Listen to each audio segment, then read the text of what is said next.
Hello. In today's video, I'm going over point of view or POV. Point of view is the perspective in which you view the story. Some would say the I, or who's telling the story.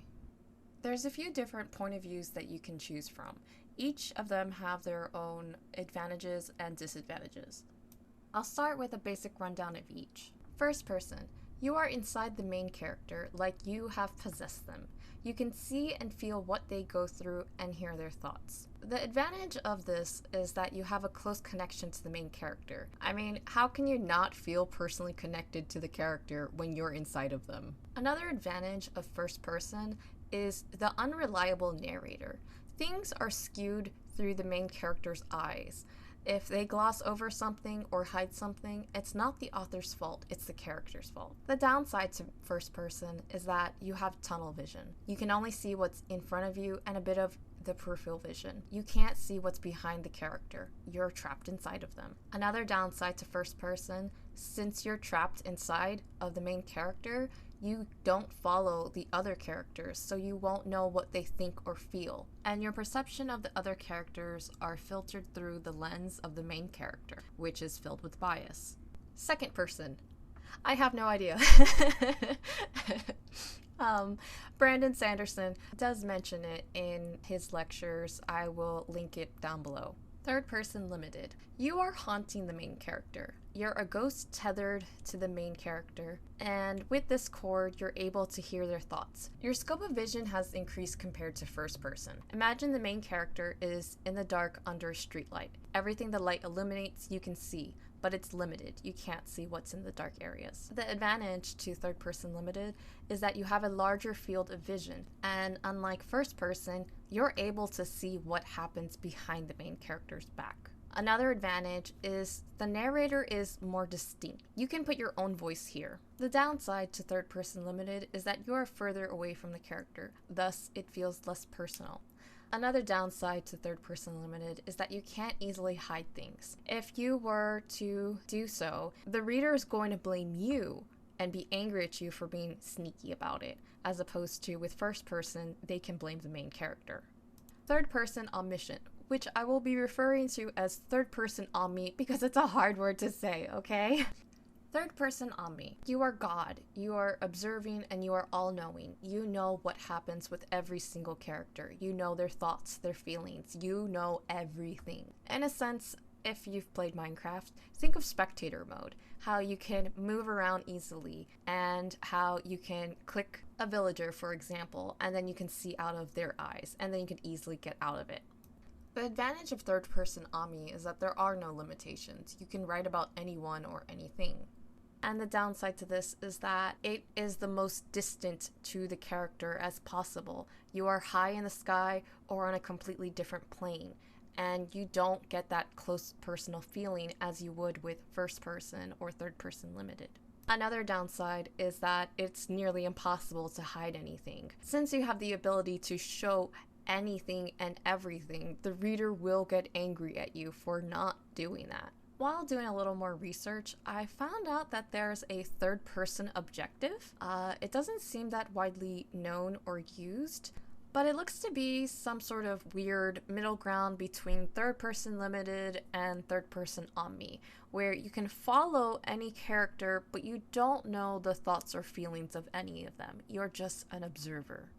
Multiple point of views. This is where you would use first person or third person limited, but instead of just having one main character you follow, you alternate through characters. This can be as little as 2 characters you follow or as many as you want.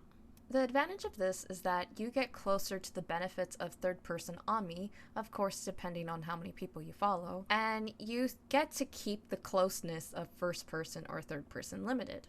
The downside to this, and it's a big one, is that with every change in point of view, it breaks immersion. It is a literal stop to make the reader shift gears to think, I'm in this character's head now. And as I've mentioned in the most important thing in writing, do not break immersion. And I'll go over a tip on how to mitigate that a little bit later. When writing in these different point of views, use a different set of words. For first person, you would use I, me, my, myself, our, etc. I'll use the example of a main character waking up in the morning. It would be structured as, I woke up early in the morning. For second person, the words you use are you, your, yours, etc. The same example following the character would be you woke up early in the morning.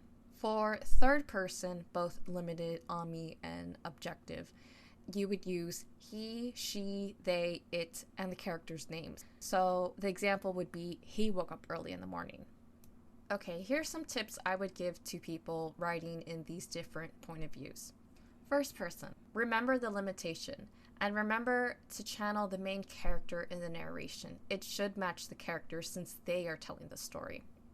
I remember one time I was reading a self-published book, and it was written in first person, and the main character knew things he should not know because he wasn't present during those scenes, and it came off like he was a stalker. And I don't think that was the intention of the book. I just think this was somebody not knowing the limitations of writing in first person. I don't really have much advice of how to write in second person. Sorry. So I'm gonna skip that. Third person limited. Again, remember the limitations. You have some wiggle room, but you are still restricted. Since you can put your own voice as the narrator, I highly suggest making the tone of your voice match what's the tone of the story. I remember watching Sherry, and although I liked it, I could understand the criticisms of some people because the narrator's tone was more happy and whimsical, and the rest of the movie wasn't. And so it felt a bit jarring to people, and it didn't match well for them. Third person Omi. Although I'm still learning more on how to write in this style, what I've gathered research-wise is to avoid he and she and try to stick as much as you can to the character's name. And the other thing that you have to be careful with third-person Omi is not to head hop. Head hopping is when you go into one character's thoughts and then you switch to a different character's thoughts and then maybe a third character's thoughts, and then you just jump around all these characters, and it's difficult to distinguish which character is thinking what. You want to avoid this. Head hopping is not the same as third person Omi. The last tip that I would give for third person Omi is think about what needs to be shown, although you're able to show everything should you. And I'm also skipping third person objective. My advice for multiple POV, to mitigate the immersion being broken, I would say have a change in POV at the beginning of the chapter. Since there's a natural stop in between the two chapters, it will be less jarring this way as opposed to changing POVs in the middle of a chapter or somewhere randomly. Something else that can help is to have the character's name in the chapter. This way, the reader doesn't have to guess whose head they're in. And if you're doing a dual POV, alternating between whose perspective you're following can also help out, because this way the reader already has the idea, okay, I'm following character A this chapter, and then I'm going to be following character B, and then it's going to go back to character A, and so on. And to touch briefly on breaking the fourth wall. For those that don't know, breaking the fourth wall is when the character acknowledges the existence of the audience and speaks to them directly. In a sense, that invisible wall between the audience and the work gets broken. Examples of this would be Deadpool, Ferris Bueller's Day Off, House of Cards. Those are the ones that I can think about off the top of my head. And my advice, if you were going to break the fourth wall, is have it present throughout your story. If it just appears once or twice, the reader's just going to think that you don't know how to write. And I think that about covers everything I wanted to say about POV. Thank you for taking the time to listen to my video. I hope it was helpful. Don't forget to wear sunscreen, and I hope to see you again. Bye for now.